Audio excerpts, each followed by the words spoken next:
এগৰাকী দৰ্শকক মই জুন গগৈ স্বাগতম জনাইছো। এটা ডাঙৰ খবৰ লৈ অহাৰ চেষ্টা কৰিছো। কোচ ৰাজবংশী জনজাতিৰ প্ৰতিগৰাকী লোকৰ বাবে ডাঙৰ খবৰ এইটোৱে যে অসম চৰকাৰে কোচ ৰাজবংশী সম্প্ৰদায়ৰ প্ৰতিনিধিৰ সৈতে ইতিমধ্যে যি বৈঠকত মিলিত হৈছিলে, কেইবা ঘণ্টাজোৰা বৈঠকৰ অন্তত সিদ্ধান্ত গ্ৰহণ কৰিছে চৰকাৰে যে জানুৱাৰী মাহৰ অৰ্থাৎ চলিত মাহৰ শেষৰ ফালে বা ফেব্ৰুৱাৰী 1 তাৰিখৰ পৰা অৰ্থাৎ ফেব্ৰুৱাৰী প্ৰথমটো সপ্তাহত চৰকাৰৰ সৈতে কোচ ৰাজবংশী জনজাতিসকলৰ যিসমূহ দাবী আছে সেই বিষয়ত বৈঠকত মিলিত হ'ব। আৰু ইতিমধ্যে যি কেইবাটাও দাবী দিল্লীত তেওঁলোকে ত্ৰিপাক্ষিক বৈঠক বিচাৰিছে, কেএলৰ সৈতে আলোচনা বিচাৰিছে, জনজাতিকৰণ বিচাৰিছে আৰু পৃথক কমতাপুৰ ৰাজ্যৰ দাবী লৈ তেওঁলোকে যি 21 জানুৱাৰী তাৰিখে অসম বন্ধ ঘোষণা কৰিছিলে, অসম বন্ধৰ আহ্বান জনাইছিলে, সেই আহ্বানক এতিয়া মন্ত্ৰী পীযুষ হাজৰিকাই সেই বন্ধ উঠাই ল'বলৈ আহ্বান জনাইছে। আৰু লগতে যি কেইটা বিষয়ত আলোচনা হ'বলৈ গৈ আছে জানুৱাৰী শেষত অৰ্থাৎ 30 আৰু 31 জানুৱাৰী নহ'লে 1 ফেব্ৰুৱাৰী তাৰিখে কোচ ৰাজবংশী জনজাতিসকলৰ প্ৰতিটো সমস্যা সমাধানৰ ক্ষেত্ৰত অসম চৰকাৰে বৃহৎ পদক্ষেপ এই মুহূৰ্তত গ্ৰহণ কৰিছে। এটা ডাঙৰ খবৰ লহাৰ চেষ্টা কৰিছো কোচ ৰাজবংশী জনজাতীয় লোকৰ বাবে। এটা ডাঙৰ খবৰ, এই ডাঙৰ খবৰটো এইটোৱেই যে শনিবাৰে কেইবা ঘণ্টা জোৰা আলোচনা হ'ল চৰকাৰৰ সৈতে। জানুৱাৰী শেষত আলোচনাত বহিব, পূৰ্ণ আলোচনাত বহিব চৰকাৰ, এয়া আশ্বাস দিছে চৰকাৰৰ তৰফৰ পৰা। বহিৰাষ্ট্ৰৰ পৰা মুখ্যমন্ত্ৰী উভতি আহিলে বৈঠকত বহিব কোচ ৰাজবংশী জনজাতিসকলৰ প্ৰতিনিধিৰ সৈতে। আৰু 30-31 জানুৱাৰীত কোচ ৰাজবংশী সংগঠনেৰে আলোচনাত বহাৰ সম্ভাৱনা প্ৰকট হৈ উঠিছে। কেইবাটাও দাবী লৈ দিছপুৰত কোচ ৰাজবংশীৰ প্ৰতিনিধি গৈছিলে, উচ্চস্তৰীয় তেওঁলোকৰ প্ৰতিনিধি দল গৈ এক উচ্চ পৰ্যায়ৰ বৈঠক অনুষ্ঠিত হৈছিলে শনিবাৰে। পুনৰবাৰ কিন্তু জানুৱাৰী শেষৰ ফালে আন এখন বৈঠক বহাৰ সম্ভাৱনা। 21 জানুৱাৰী বন্ধ উঠাই ল'বলৈ আহ্বান জনাইছে মন্ত্ৰী পীযুষ হাজৰিকাই। আৰু ইতিমধ্যে যি 21 জানুৱাৰী তাৰিখে বন্ধ ঘোষণা কৰিছিলে সেই বন্ধসমূহ উঠাই ল'বলৈ আহ্বান জনাইছে চৰকাৰৰ তৰফৰ পৰা। কেইবাটাও দাবীৰে অসম বন্ধৰ আহ্বান জনাইছিল কোচ ৰাজবংশী অৰ্থাৎ আক্ৰাছুৱে। দিল্লীত ত্ৰিপাক্ষিক বৈঠক অনুষ্ঠিত কৰাৰ দাবী কোচ ৰাজবংশীসকলৰ। কেএলৰ সৈতে কমতাপুৰ লিবাৰেশ্যন অৰ্গেনাইজেশ্যনৰ সৈতে আলোচনাত বহাৰ দাবী অসম চৰকাৰক। জনজাতিকৰণ পৃথক কমতাপুৰৰ দাবীৰে আহ্বান জনাইছিল অসম বন্ধৰ। আৰু এই অসম বন্ধৰ প্ৰভাৱ যাতে অৰ্থনৈতিক আৰু সামাজিক দিশত যথেষ্ট বিৰূপ প্ৰভাৱ পেলায় সেইবাবে বন্ধ উঠাই ল'বলৈ আহ্বান জনাইছে। বৰ্তমানেও কিন্তু আক্ৰাছুৱে বন্ধ উঠাই লোৱা নাই। তেওঁলোকৰ হয়তো প্ৰতিনিধিৰ সৈতে তেওঁলোকৰ সভাপতি সম্পাদক আৰু সংগঠনৰ দলীয় নেতৃত্বৰ সৈতে সংগঠনটোৰ নেতৃত্বৰ সৈতে আলোচনা কৰি তেওঁলোকে হয়তো বন্ধ উঠাই ল'ব পাৰে। কাৰণ আজি 19 জানুৱাৰী আৰু 21 জানুৱাৰী তেওঁলোকে বন্ধৰ আহ্বান জনাইছিলে। বহিৰাষ্ট্ৰৰ পৰা মুখ্যমন্ত্ৰী অহাৰ পিছতে জানুৱাৰী শেষৰ ফালে সেই আলোচনাত মিলিত হ'ব। 26 জানুৱাৰীৰ পিছত আলোচনাত বহাৰ পূৰ্ণ সম্ভাৱনা। 30 আৰু 31 জানুৱাৰী আৰু 1 তাৰিখ, তিনিটা তাৰিখ জনাইছে মন্ত্ৰী পীযুষ হাজৰিকাই। কিন্তু চৰকাৰৰ সৈতে আলোচনাত বহিব, তেওঁলোকৰ সমস্যাসমূহ সমাধানৰ ক্ষেত্ৰত যি আলোচনা লাগে, যি চুক্তি লাগে সেয়াও কৰাৰ বাবে পদক্ষেপ গ্ৰহণ কৰা হ'ব। কিন্তু বন্ধ যাতে নিদিয়ে, অসম বন্ধৰ দৰে ভয়ানক পৰিস্থিতি যাতে নহয়। কাৰণ অসম বন্ধ দিলে ৰাজ্যৰ অৰ্থনীতিত বিৰূপ প্ৰভাৱ পৰে, সামাজিক ক্ষেত্ৰত বিৰূপ প্ৰভাৱ পৰে। তাৰ বাবেই কোচ ৰাজবংশীসকলক আশ্বাস দিছে যে জানুৱাৰীৰ এই মাহতেই, জানুৱাৰীৰ শেষৰ ফালে কোচ ৰাজবংশীসকলৰ যিসমূহ সমস্যা আছে সেই সকলো সমস্যা দূৰ কৰাৰ বাবে সমাধানৰ পথ বিচাৰি জানুৱাৰীৰ শেষত বা ফেব্ৰুৱাৰীৰ প্ৰথম সপ্তাহত কোচ ৰাজবংশীসকলৰ নেতৃত্ব লোৱা সংগঠনসমূহ আৰু তেওঁলোকৰ সন্মিলিত যি ঐক্য শক্তি আছে তেওঁলোকৰ উচ্চস্তৰীয় আৰু উচ্চ পৰ্যায়ৰ তেওঁলোকৰ প্ৰতিনিধিৰ সৈতে আলোচনাত মিলিত হ'ব। মন্ত্ৰী পীযুষ হাজৰিকাই আজি সংবাদমেল যোগে কি আলোচনা হৈছিলে সংবাদমেল যোগে সবিশেষ জনাইছে আপোনালোকক শুনাবলৈ চেষ্টা কৰিছোঁ।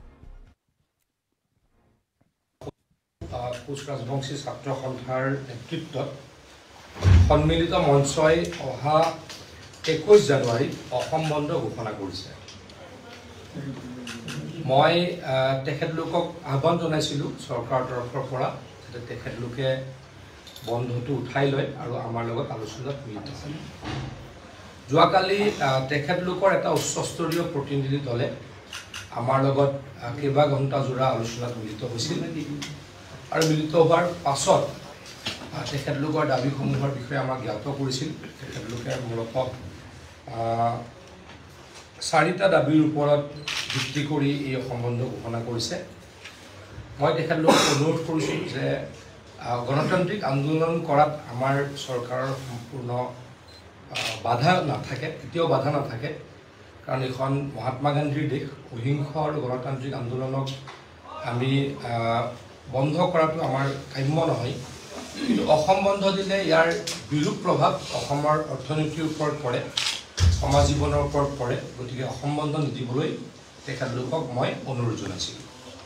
তেখেতলোকৰ উচ্চস্তৰীয় প্ৰতিনিধি দলে আমাক ক'লে যে তেখেতলোকে যিসকলে বন্ধ ঘোষণা কৰিছে আচলতে কালি যিসকল আহিছিল যিকেইটা সংগঠনে বন্ধ ঘোষণা কৰিছিলে তেখেতলোকৰ প্ৰতিনিধি আহিছিল মূল ব্যক্তিসকল অহা নাছিল ক্ৰাছৰ সভাপতিসকল অহা নাছিল কিন্তু তেখেতলোকৰ জাতিৰ এটা অতি উচ্চস্তৰীয় সন্মানীয় প্ৰতিনিধি দল আহিছিল তেখেতলোকৰ আগত আমি ক'লোঁ যে অহা জানুৱাৰীৰ শেষ সময়ত এই জানুৱাৰীৰ শেষ আগত মানে মুখ্যমন্ত্ৰী ডাঙৰীয়া যিহেতু ভাৰতবৰ্ষৰ বাহিৰত আছে এডভান্টেজ আছামৰ কাৰণে তেখেতে ৰোড শ্ব' কৰিবলৈ